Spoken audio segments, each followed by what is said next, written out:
Ladies and gentlemen, the President of the United States and Mrs. Michelle Obama.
Hello, CBC.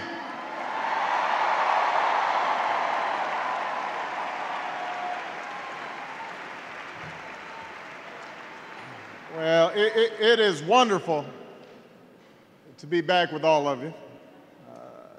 I want to acknowledge, first of all, Chair of the CBC, Barbara Lee, for the outstanding work that she has done this year.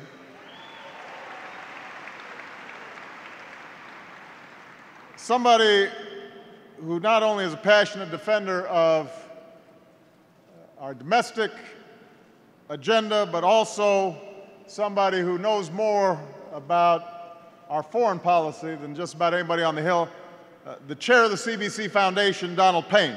Thank you. Our ALC conference co-chairs, Elijah Cummings and Diane Watson, thank you. To Dr. ALC Scott, President and CEO of the CBC Foundation, thank you for your outstanding work. We've got a couple of very special guests here today.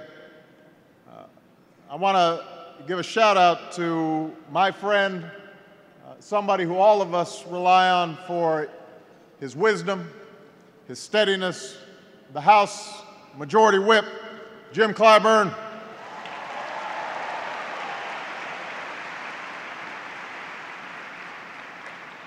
A couple of folks who are working tirelessly in my cabinet.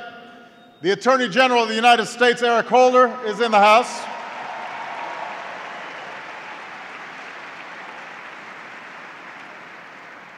The woman who's charged with implementing health care reform, HHS Secretary Kathleen Sebelius, is here.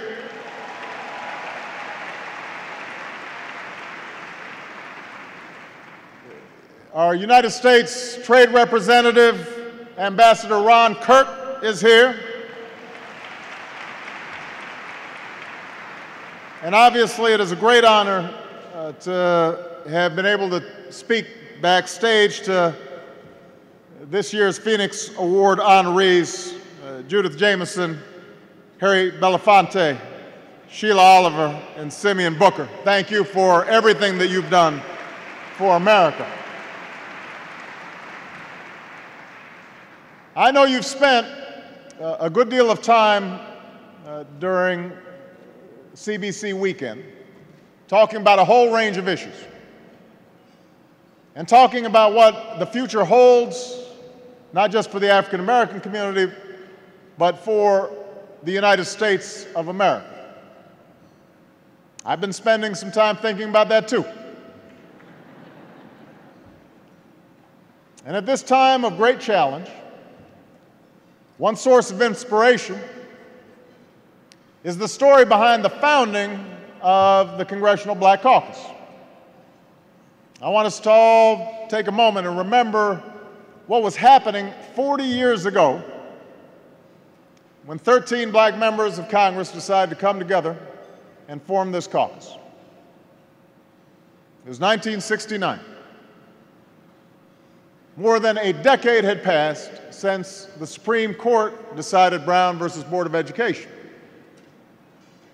It had been years since Selma and Montgomery, since Dr. King had told America of his dream.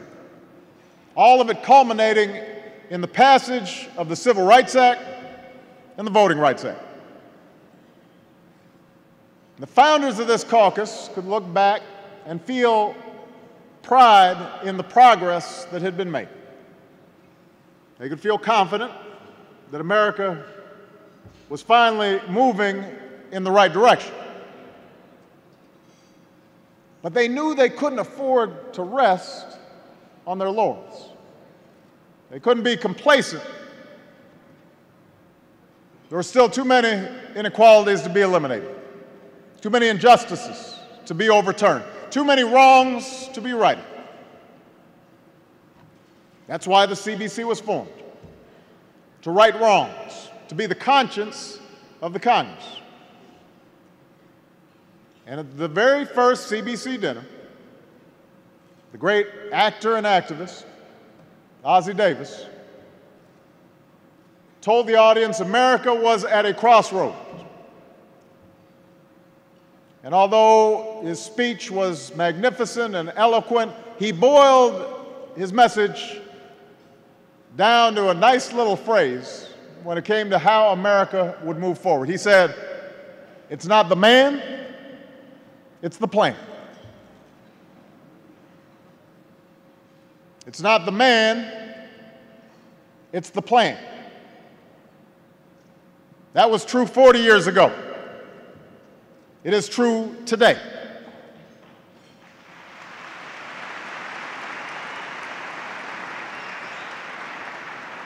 We all understood that during my campaign. This wasn't just about electing a black president.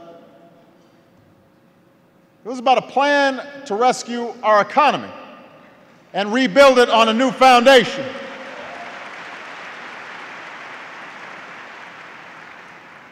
Statistics just came out this week. From 2001 to 2009, the income of middle-class families in this country went down 5%. Think about that. People's incomes during that period, when the economy was growing, went down 5%. That's what our agenda was about, making sure that we were changing that pattern. It was about giving every hardworking American a chance to join a growing and vibrant middle class and giving people ladders and steps to success. It was about putting the American dream within the reach of all Americans, not just some. No matter who you are, no matter what you look like, no matter where you come from, everybody would have access to the American dream. I don't have to tell you, we're not there yet.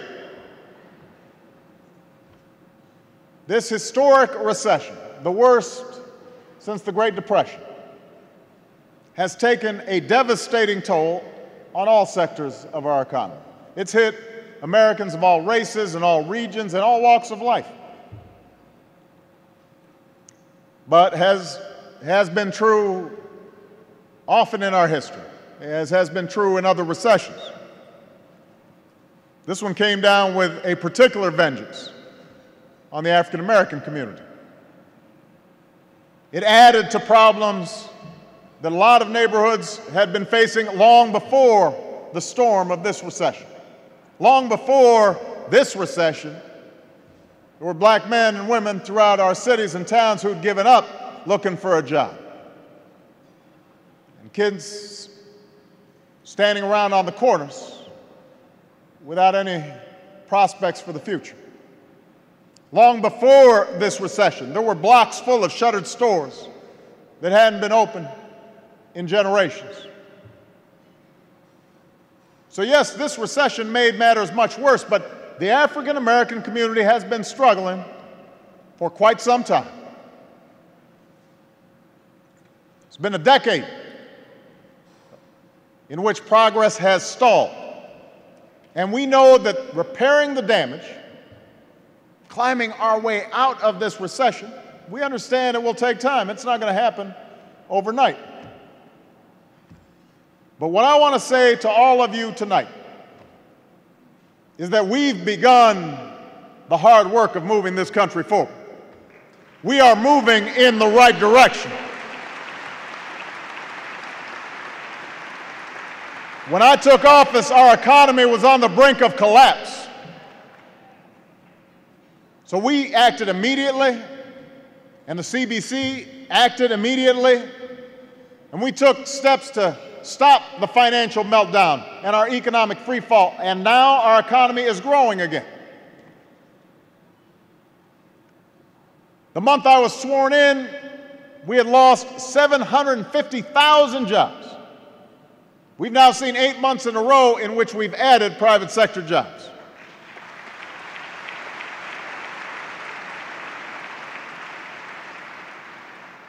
We're in a different place than we were a year ago or 18 months ago. And let's face it, taking some of these steps wasn't easy. There were a lot of naysayers, a lot of skepticism. There was a lot of skepticism about whether we could get GM and Chrysler back on their feet. There were folks who wanted to walk away, potentially see another 1 million jobs lost, but we said, we've got to try. And now U.S. auto industries are profitable again and hiring again, back on their feet again, on the move again. There were folks who were wondering whether we could hold the banks accountable for what they had done to taxpayers, or were skeptical about whether we could make infrastructure investments and investments in clean energy and investments in education and hold ourselves accountable for how that money was spent. There was a lot of skepticism about what we were trying to do, and a lot of it was unpopular. But I want to remind everybody here, you did not elect me to do what was popular. You elected me to do what was right. That's what we've been fighting together for, to do what's right. We don't have our finger out to the wind to know what's right.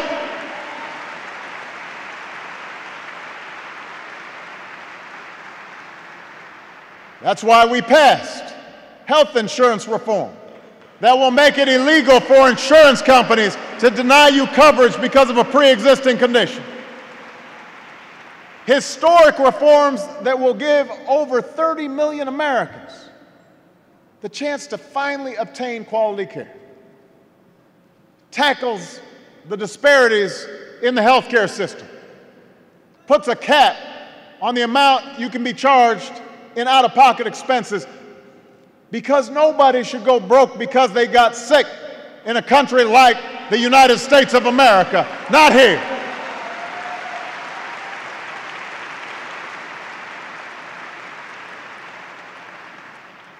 That's why we passed Wall Street reform, to finally crack down on the predatory practices of some of the banks and mortgage companies, so we can protect hardworking families from abusive fees or unjustified rates every time they use a credit card, or make a mortgage payment, or go to a payday loan operation, or take out a student loan, or overdraw on their account at an ATM. Laws that will help put an end to the days of government bailouts, so Main Street never again has to pay for Wall Street's mistakes.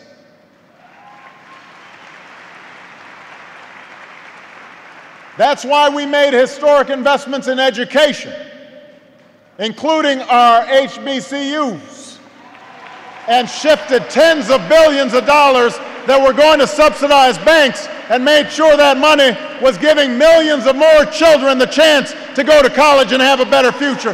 That's what we've been doing.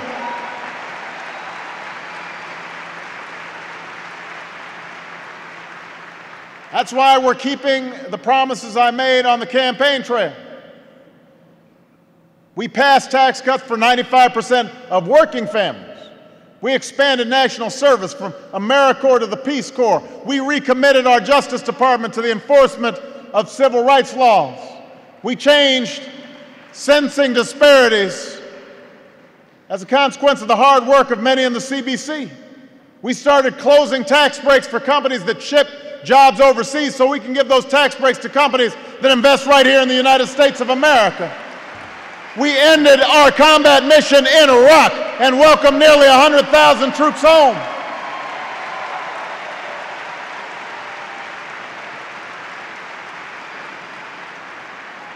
In Afghanistan, we're breaking the momentum of the Taliban and training Afghan forces so that next summer we can begin the transition to Afghan responsibility.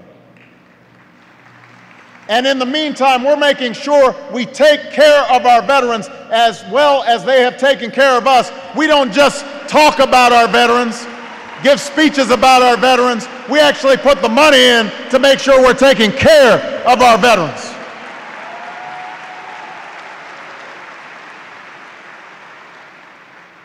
And even as we manage these national security priorities, we are partnering with developing countries to feed and educate and house their people. We're helping Haiti rebuild following an unprecedented response from the United States government and the United States military in the wake of the devastation there. In Sudan, we're committed to doing our part. And we call on the parties there to do their part to fully implement the comprehensive peace agreement and ensure lasting peace and accountability in Darfur. As I said in Ghana, it is in America's strategic interest to be a stronger partner with the nations throughout Africa. That's not just good for them, that's good for us.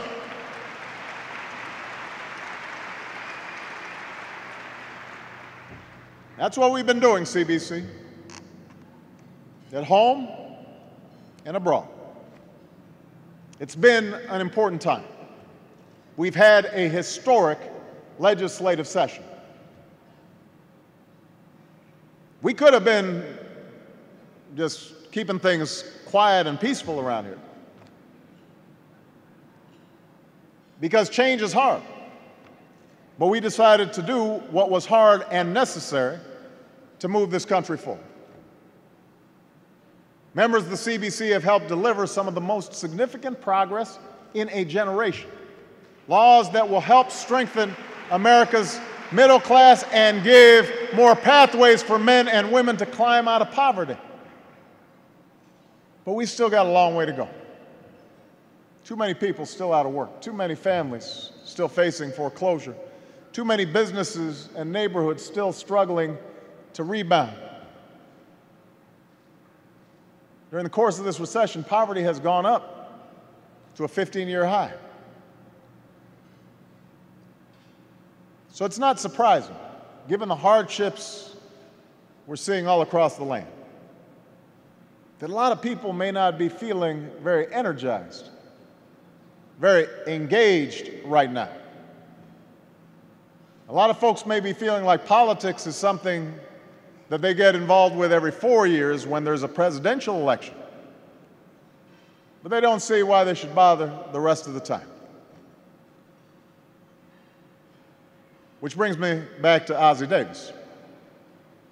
Ossie Davis understood it's not the man, it's the plan. And the plan is still unfinished. For all the strides we've made in our economy, we need to finish our plan for a stronger economy.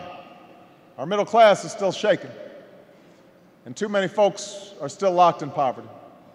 For all the progress on education, too many students aren't graduating ready for college and a career. We still have schools where half the kids are dropping out. We've got to finish our plan to give all of our children the best education the world has to offer. We've still got to implement health care reform so that it brings down costs and improves access for all people. We've got to make sure that we are putting people to work, rebuilding America's roads and railways and runways and schools. We've got more work to do. We've got a plan to finish. Now, remember, the other side has a plan too. It's a plan to turn back the clock on every bit of progress we've made. To paraphrase my friend Deval Patrick, the last election was a changing of the guard. Now we've got to guard the change.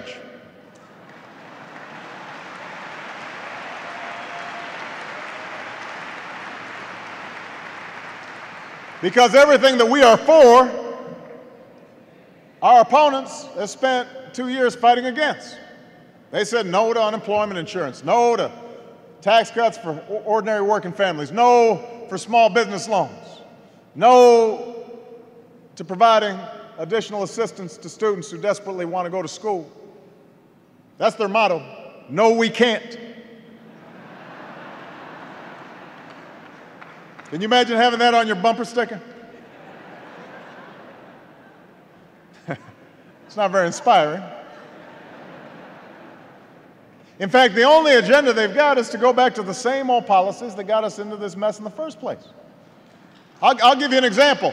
They want to borrow $700 billion. Keep in mind, we don't have $700 billion. They want to borrow $700 billion from the Chinese or the Saudis or whoever's lending and use it on tax cuts, more tax cuts for millionaires and billionaires. Average tax cut, $100,000 for people making $1 million or more. Now, the next few years are going to be tough budget years, which is why I've called for a freeze on some discretionary spending. If we are spending $700 billion, we're borrowing $700 billion, not paying for it, it's got to come from somewhere. Where do you think it's going to come from? Who do you think is going to pay for these $100,000 checks going to millionaires? Our seniors, our children, hardworking families all across America that are already struggling. We shouldn't be passing tax cuts for millionaires and billionaires right now. That's not what we should be doing. We should be helping the middle class grow. We should be providing pathways out of poverty. And yet the man with the plan to be Speaker of the House, John Boehner, attacked us for closing corporate tax loopholes and using the money to keep hundreds of thousands of essential personnel on the jobs all across the states. He called these jobs, and I quote, government jobs, suggested they weren't worth saving. Teacher jobs, police officer jobs, firefighter jobs. Ask your sister who's a teacher if her job is worth saving. Ask your uncle who's a firefighter if his job was worth saving. Ask your cousin who's a police officer if her job was worth saving. Ask your neighbors if their jobs were worth saving, because I think a job is worth saving if it's keeping Americans working and keeping America strong and secure. That's what I believe. That's what's at stake in this.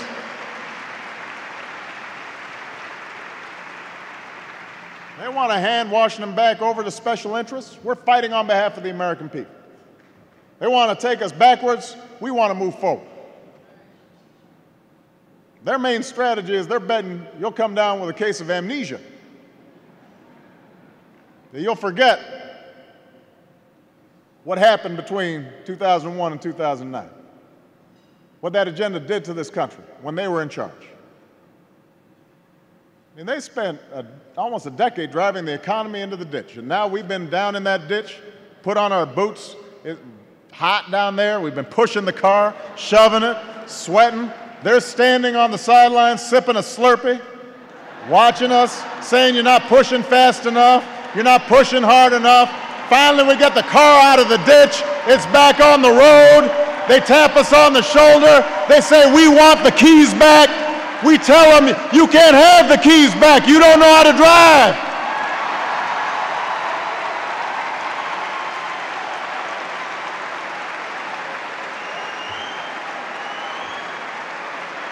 You can't have it back.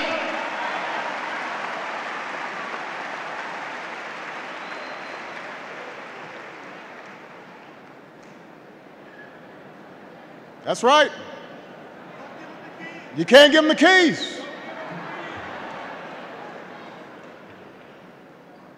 I mean, I just want to point out, if you want your car to go forward, what do? You put it in D. You want to go backwards, what you do. That's all I'm saying. That's not a coincidence.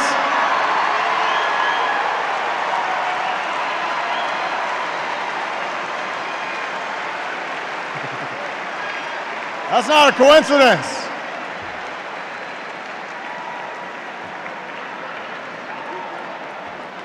All right, we got to move this program along.